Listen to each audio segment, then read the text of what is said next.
Next gen prime YouTube channel நேயர்களுக்கு astro KS ஐயங்காரின் பணிவான நமஸ்காரங்கள்.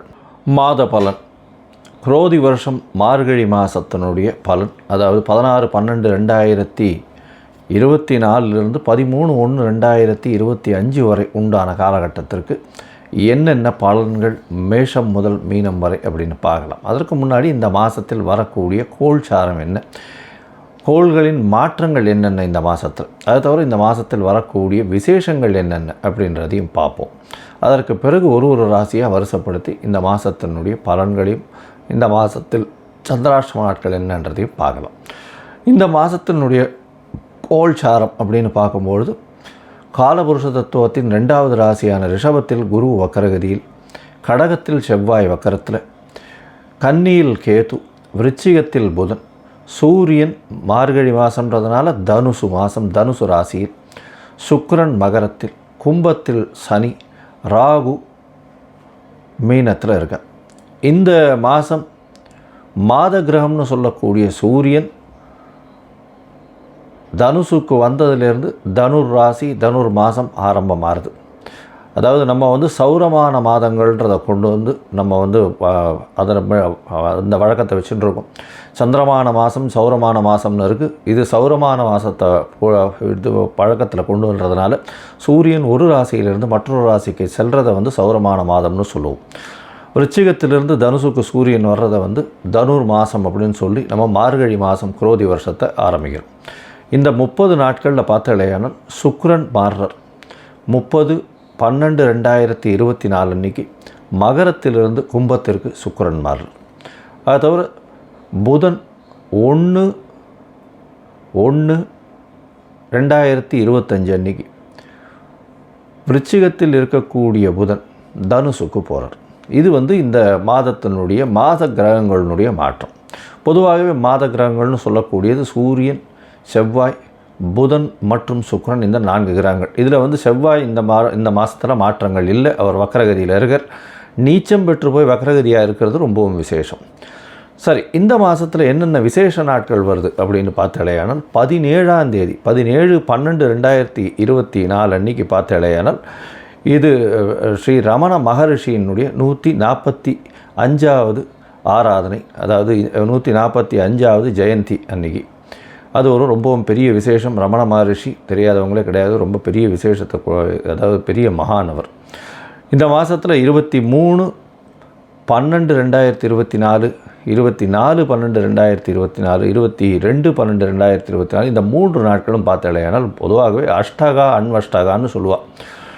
அதாவது தேய்பிரையில் வரக்கூடிய சப்தமி, அஷ்டமி, நவமி, மார்கழி மாதம், தை மாதம், மாசி மாதம், பங்குனி மாதம், இந்த 4 மாதங்களும் தர்ப்பணம் பண்ணுறது ரொம்பவும் வசதி. அஷ்டகா அன்வஷ்டகான்னு சொல்லுவாள். பொதுவாகவே ஒரு வருஷத்துக்கு 96 நாட்கள் நம்மளுடைய பித்திருக்களுக்கு தர்ப்பணம் கொடுக்கணும்னு சொல்லியிருக்கு.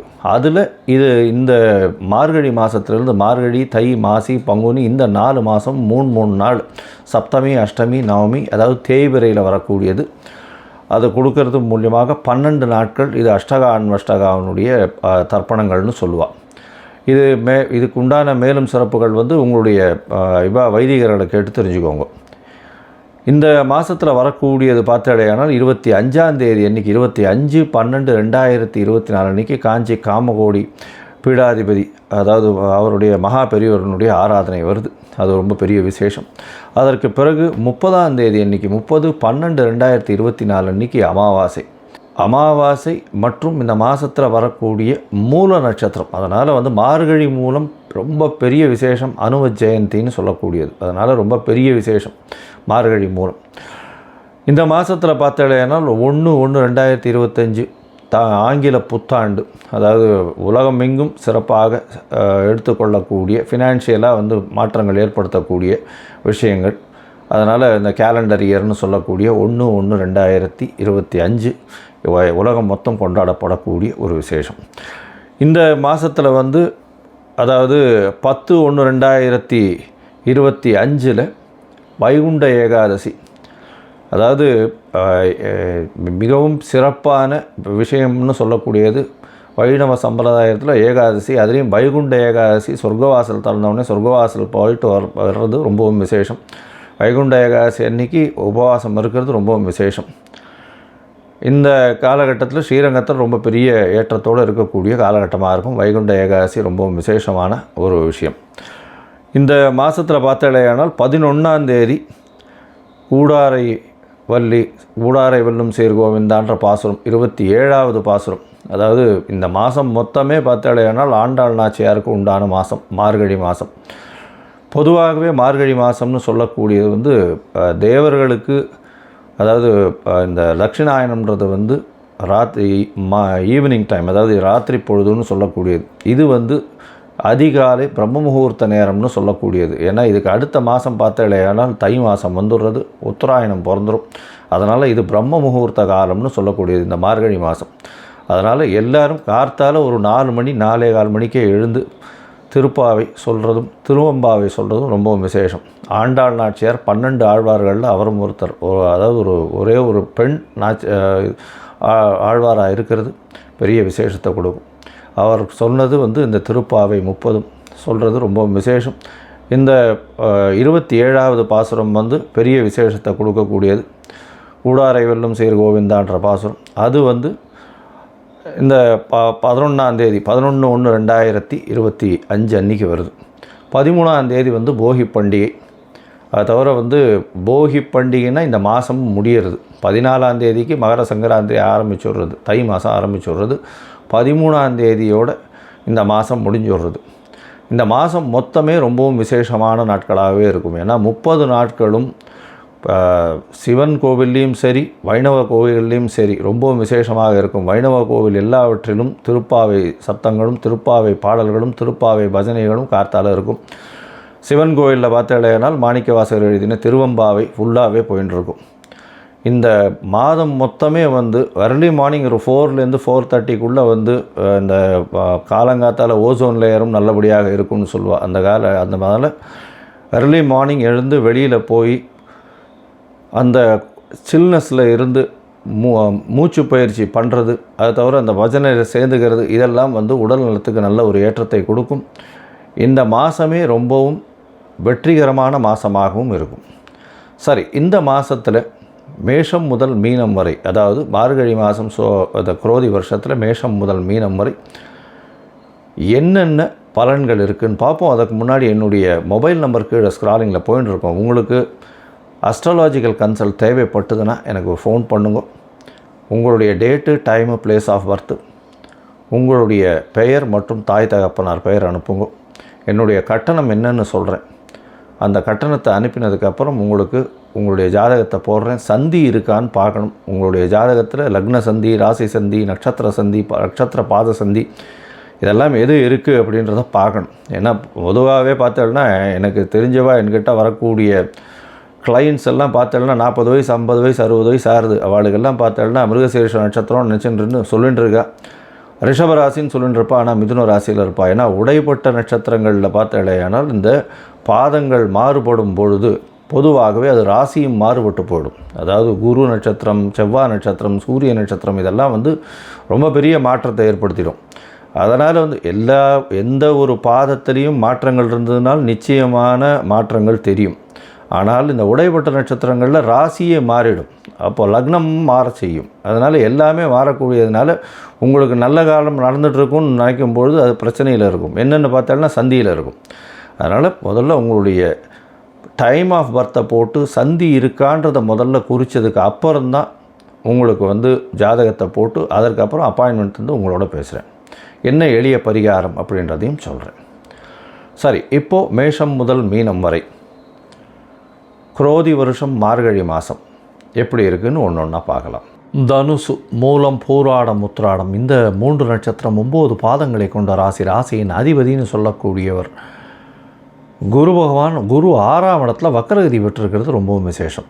ஏன்னா இவ்வளோ நாளாக பார்த்தோம்னா குரு 6ஆம் இடத்துல இருந்துக்கிறது அந்த அளவு ஏற்றம் இல்லை. வக்கரகதியாக இருக்கிறது ரொம்பவும் விசேஷம். இந்த மாதம் அதாவது பார்த்தோம்னா இந்த குரோதி வருஷம் மார்கழி மாதத்தை பொறுத்தவரையிலும் 16/12/2024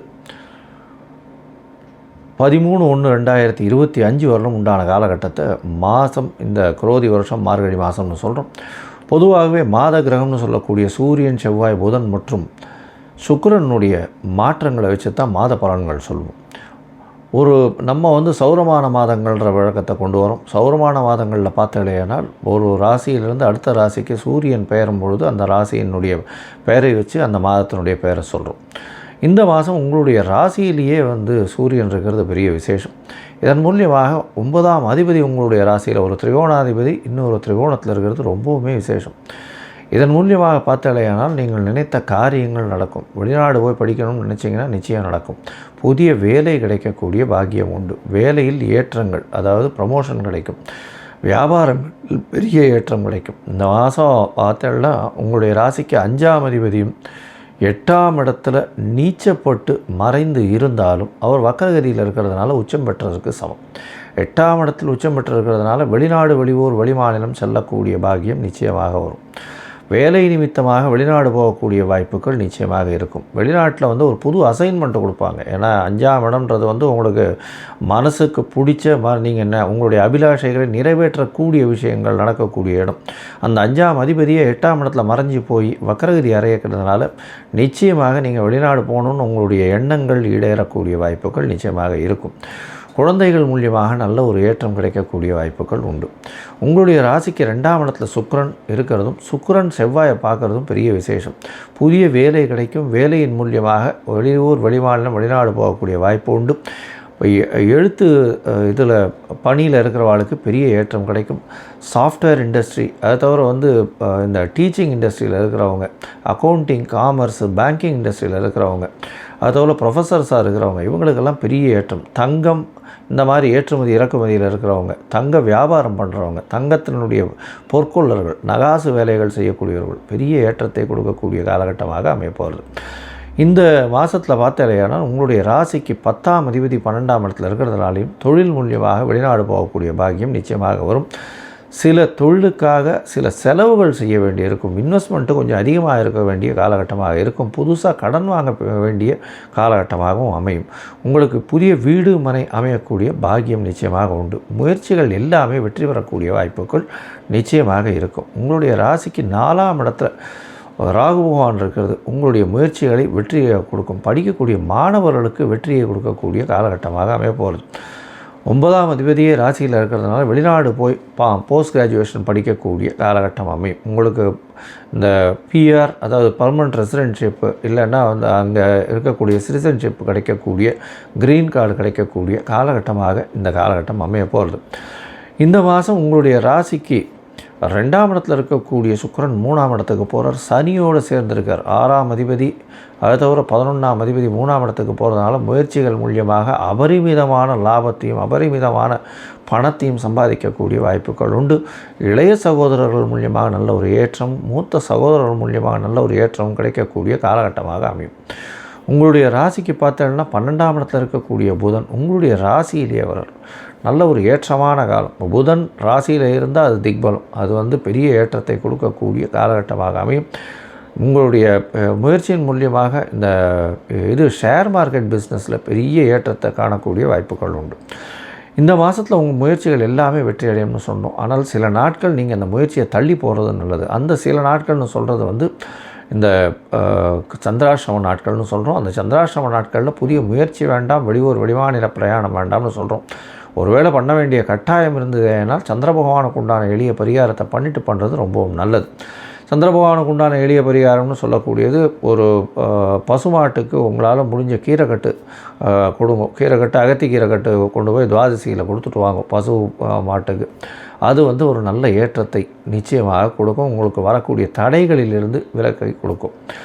இந்த மாதம் நீங்கள் நரசிம்ம பெருமாளை போய் வணங்கிட்டு வாங்க. அதுவும் தனுசு ராசிக்காரர்கள் கண்டிப்பாக லக்ஷ்மி நரசிம்மரை போய் வணங்கிட்டு வர்றதன் மூலியமாக பெரிய ஏற்றம் கிடைக்கக்கூடிய காலகட்டமாக இந்த மாதம் அமைய போகிறது.